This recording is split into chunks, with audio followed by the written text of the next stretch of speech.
Di rumah ada telur kukus, tapi Li tidak boleh makan. Dirinya sudah tidak tahan ingin ambil.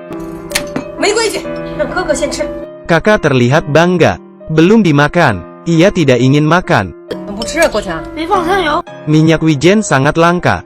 Harus kerja 6 bulan. Baru bisa beli. Ibu ambil minyak wijen.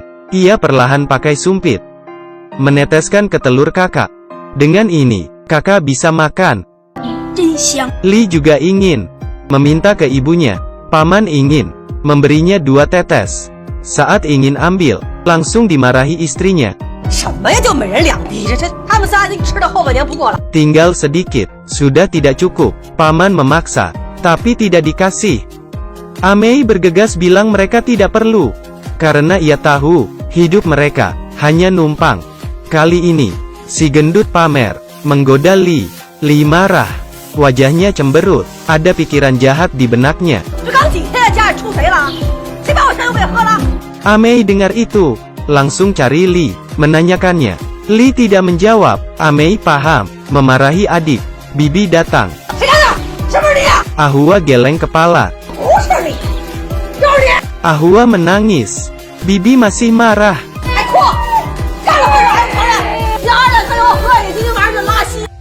Bibi menunggu di luar. Li takut ke toilet, tapi perutnya sakit, tidak tahan. Ia menarik celananya. Gawat, di mana ini? Li menangis. Bibi masuk. Li yang makan. Bibi memukul Li. Belum selesai, masih mengurungnya. Amei mengetuk kaca. Tidak berdaya. Amei 2 jam memohon. Bibi akhirnya mengeluarkan Li. Mereka berpelukan. Karena gempa, mereka kehilangan rumah. Hanya bisa tinggal di rumah Bibi. Mengerjakan pekerjaan rumah. Cuci baju. Semuanya mereka kerjakan. Meski begini, Bibi masih tidak puas. Demi uang, Bibi menjual mereka. Uang diterima. Ia menjual keponakannya. Paman pembeli melihat Amei. Bibi berkata, umur segini sudah siap menikah. Paman pembeli ingin membawanya. Bibi mencari Amei, menyuruhnya bekerja di pabrik, cari uang. Tapi Amei khawatir dengan adiknya, lalu menolak. Tidak bisa. Bibi berbohong, bilang akan menjaga mereka, memperlihatkan nasi di panci. Melihat Amei menolak, ia menarik Li. Bahas nasi kemarin. Padahal anak Bibi yang makan. Bibi kesal, mengurung Li. Agar Amei setuju, Li menangis di dalam. Amei pun setuju.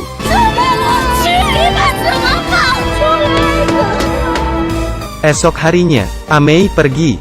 Tidak tahu pekerjaan apa. Ia hanya nurut. Sampai di lokasi, Amei senang. Tidak sabar. Seketika ada pria asing masuk. Amei paham. Ia sudah dijebak, ingin kabur. Tapi dihadang. Gagal kabur. Ia akhirnya dikurung. Hari itu, pria umur 60 tahun datang.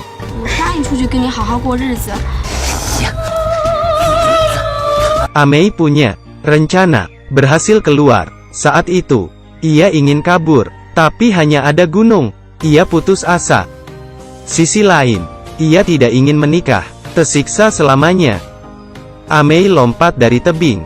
Untungnya, ia terjatuh di pohon, tidak mati. Setelah itu, ia mencari jalan. Hari berlalu, sampai di rumah Bibi.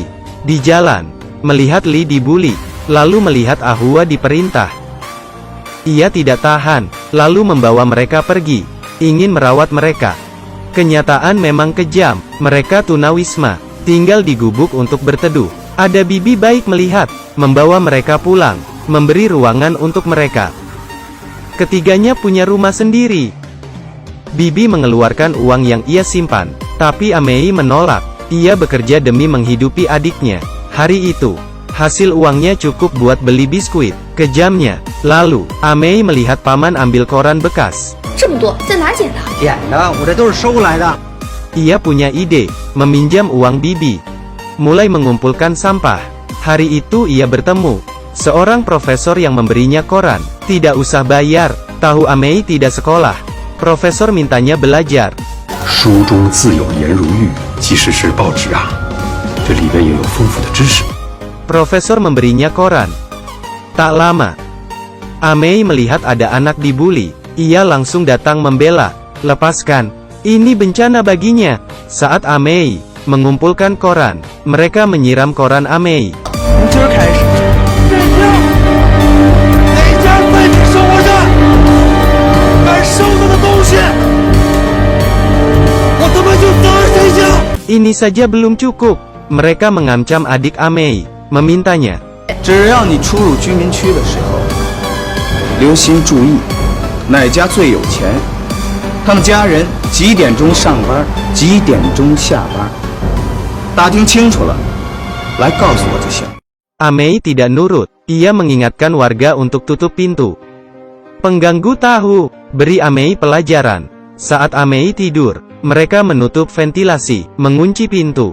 Saat Amei bangun, ia sudah di rumah sakit. Tahu adiknya koma.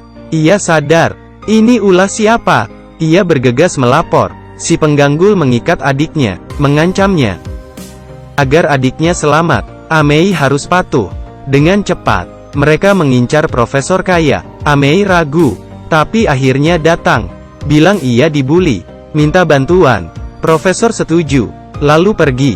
Tapi tidak ada orang di sana. Ia ingat pintu belum ditutup, bergegas pulang. Ada pencuri masuk. Lalu, membunuh profesor. Sampai mati. Amei menyesal, lalu melapor. Membawa polisi menangkap pengganggu. Karena kasus ini, pengganggu dihukum. Performa Amei bagus. Jadi dipenjara 3 tahun. Menurut kalian, apa ini? Pantas ia dapatkan? Awalnya Bibi ingin merawat mereka, tapi akhirnya, ia berakhir di penjara. Berharap orang yang merawat anak, bisa merawat mereka baik-baik. Jangan menjual mereka demi uang. Jika baik dengan mereka, suatu saat, mereka akan balas budi.